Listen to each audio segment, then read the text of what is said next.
মহাত্মা হানিম্যানের জ্ঞান চোখে হোমিওপ্যাথি ঔষধ সম্পর্কে যে সত্যতা প্রকাশ পেয়েছিল চায়না অফিসিয়ানালিস্ট তার প্রথম অবদান। ঔষধটির রোগী শীতকাতর, অলস, মোটাসোটা ও উদাসীন হলেও এমন 7টি সিদ্ধিপ্রদ লক্ষণ রয়েছে যার মাধ্যমে 100% নিশ্চিত রূপে চায়নার রোগীকে চেনা যায়। আজকের ভিডিওতে এই সিদ্ধিপ্রদ লক্ষণ সম্পর্কে এমন কিছু গুরুত্বপূর্ণ তথ্য আপনাদের সামনে এক্সপ্লেইন করে শোনাবো যাতে চায়নার রোগীকে চিনে নিতে বিন্দুমাত্র অসুবিধা না হয়। ভিডিওটি ভালো লাগলে লাইক, কমেন্ট, শেয়ার করবেন এবং আপনি যদি এই চ্যানেলে নতুন এসে থাকেন তাহলে চ্যানেলটিকে সাবস্ক্রাইব করে রাখবেন পরবর্তীতে নতুন ভিডিওর নোটিফিকেশন সবার আগে পাওয়ার জন্য। এবারে চায়নার যে 7টি সিদ্ধিপ্রদ লক্ষণ রয়েছে, এই সিদ্ধিপ্রদ 7টি লক্ষণ আপনাদের আমি খুব সহজ ভাষায়, সহজ সরল ভাষায় ব্যাখ্যা করে শোনাবো। তো আমি আপনাদের রিকোয়েস্ট করব আপনারা ভিডিওটি না টেনে যদি এই 7টি সিদ্ধিপ্রদ লক্ষণ একটু মনোযোগ দিয়ে শোনেন, প্রয়োজন বোধে আপনার খাতায় বা ডায়েরিতে মেন হেডিংগুলো লিখে নেন, তাহলে কিন্তু আপনাদের চায়না রোগীকে খুঁজে বের করতে কোনো অসুবিধা হবে না। যাই হোক, নাম্বার 1 সিদ্ধিপ্রদ লক্ষণ রয়েছে অতি স্পর্শকাতর। ভীষণ স্পর্শকাতর চায়নার একটি বিশিষ্ট লক্ষণ। গায়ে স্পর্শ করলে অসহ্য বোধ করে, এমনকি চুল স্পর্শ করলেও খুব কষ্ট হয়, কিন্তু জোরে স্পর্শে বা চাপলে কিন্তু কষ্টবোধ হয় না। যদি চায়নার রোগী হয়ে থাকে তাহলে এই স্পর্শকাতরতা কিন্তু অবশ্যই থাকবে। স্পর্শকাতরতা কিন্তু কম নয়, ভীষণ স্পর্শকাতর মানে টাচ, ছোঁয়া আর কি, তার গায়ে হাত দিলেই কষ্টবোধ হয়। যদি চায়নার রোগী হয় তাহলে কিন্তু এই স্পর্শকাতরতা অবশ্যই থাকবে।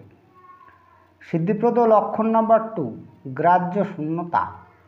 ভালো মন্দ কোনো বিষয়ে সহানুভূতি থাকে না, বিমর্ষ, বাঁচতে অনিচ্ছা, কিন্তু আত্মহত্যা করার সাহস পায় না। এই গ্রাহ্য শূন্যতা, এই শব্দটা আর একটু এক্সপ্লেন করার দরকার। গ্রাহ্য শূন্যতা বলতে কি বুঝি?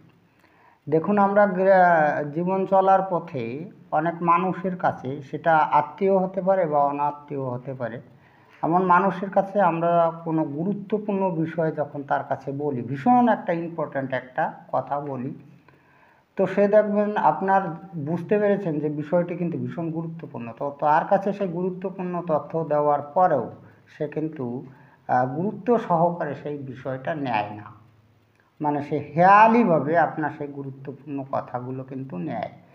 তো চায়নার রোগীদের কিন্তু এরকম মানসিকভাবে এবং শারীরিকভাবে এই যে বিষয়টা, এই বিষয়টাকে বলা হয় গ্রাহ্য শূন্যতা। যদি চায়নার রোগী হয়ে থাকে তাহলে এই গ্রাহ্য শূন্যতা, অর্থাৎ শারীরিক এবং মানসিকভাবে দুটোরই কিন্তু গ্রাহ্য শূন্যতা চায়নার রোগীদের থাকবে। সিদ্ধিপ্রদ লক্ষণ নাম্বার 3 খাদ্যে অরুচি। রোগীদের খুব ক্ষুধা থাকে, কিন্তু খাদ্যদ্রব্য দেখলে আর খেতে ইচ্ছা করে না, কিন্তু খেতে আবার রুচি ফিরে আসে। এই যে খাদ্যে অরুচি, আমাদের কিন্তু আরও অনেক রেমেডিসে রয়েছে। তো চায়নার রোগীদেরও কিন্তু এই খাদ্যে অরুচি থাকে, তাদের পেটের মধ্যে খুব ক্ষুধা থাকে এবং তারা মনে করে যে আমার এত ক্ষুধা লেগেছে, আমি খুব বেশি পরিমাণে খাবো। তো যখনই তারা খাদ্যবস্তু দেখতে পায় তখনও কিন্তু সেই খাদ্যের রুচি মানে খাওয়ার ইচ্ছাটা কিন্তু পালিয়ে যায়। তো আর একটা বিশেষ তাজ্জব বিষয় আসে, এদের যদি একটু জোর করে খাওয়ানো হয়, তা শুরু করা হয় জোর করে খেতে, তাহলে খেতে এদের কিন্তু সেই রুচিবোধটা কিন্তু পুনরায় ফিরে আসে। এই রুচিবোধ পুনরায় ফিরে আসে, অন্য কিন্তু কোনো রেমেডিসই নেই। সিদ্ধিপ্রদ লক্ষণ নাম্বার 4 শোথ ও পেট ফাঁপা। শোথ মানে হচ্ছে ফোলা, আর পেট ফাঁপা মানে তো বোঝেন।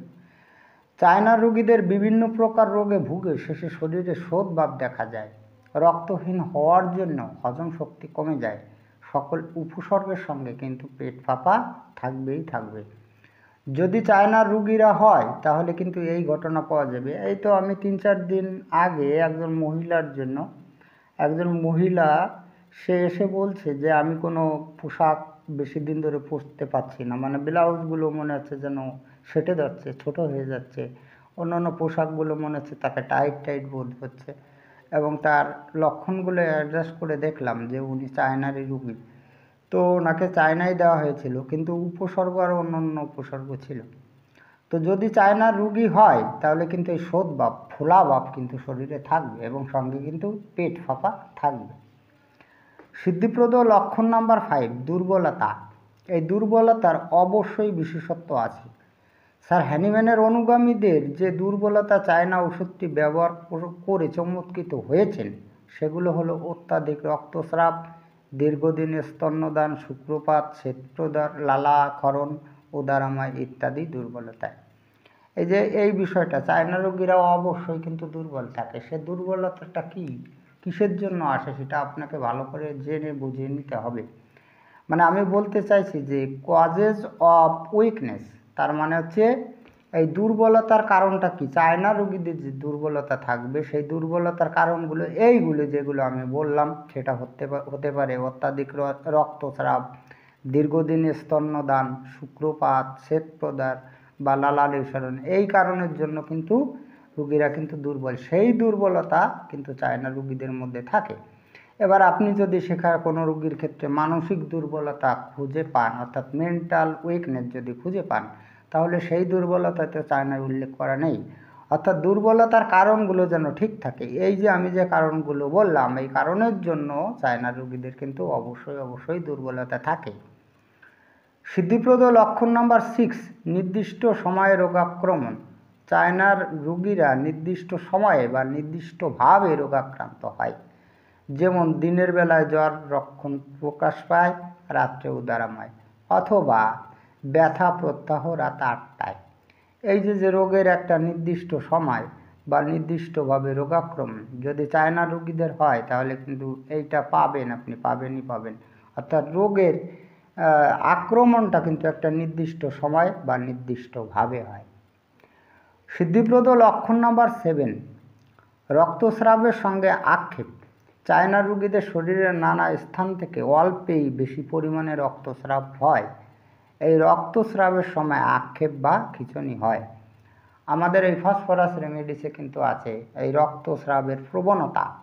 মানে আমাদের ফসফরাসের রোগীদের যেমন শরীরে কোনো দাঁত দিয়ে রক্তস্রাবের প্রবণতা থাকে, তেমনি আমাদের এই চায়না রোগীদেরও কিন্তু রক্তস্রাবের প্রবণতা থাকে।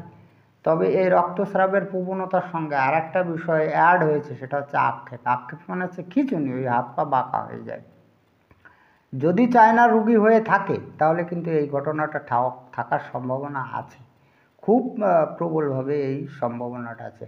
তাদের কোনো দাঁড় দিয়ে রক্তস্রাব হবে এবং সেই রক্তস্রাবের সময় কিন্তু ওই হাত পায়ে আক্ষেপ বা খিঁচুনি হবে।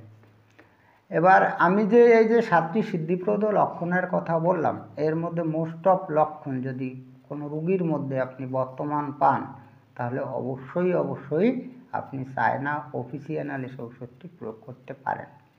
এবার চায়না সম্পর্কে যদি আপনি আরও বিস্তারিত তথ্য জানতে চান, এখানে তো সব তথ্য তুলে ধরা সম্ভব নয়, তাহলে এই চ্যানেলের 131 নং ভিডিওটি দেখতে পারেন।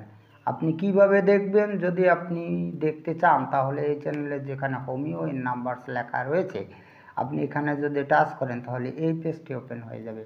এবার এই পেজের নিচের দিকে দেখুন যেখানে ভিডিও লেখা রয়েছে, আপনি যদি এখানে টাচ বা ক্লিক করেন তাহলে এই চ্যানেলে যতগুলো ভিডিও আপলোড দেওয়া হয়েছে আপনাকে সিরিয়াল বাই সিরিয়াল উপর নিচে দেখিয়ে দেবে। আপনি টেনে গিয়ে 131 নঙে টাচ করলেই কিন্তু চায়নার ভিডিওটি ওপেন হয়ে যাবে। যাই হোক, আজকে এই পর্যন্তই। খুব তাড়াতাড়ি ফিরে আসবো নতুন গুরুত্বপূর্ণ বিষয়বস্তুর ভিডিও নিয়ে। দেখা হচ্ছে নেক্সট ভিডিওতে। ততক্ষণ আপনারা ভালো ও সুস্থ থাকুন। জয় হ্যানিম্যান, জয় হোমিওপ্যাথ।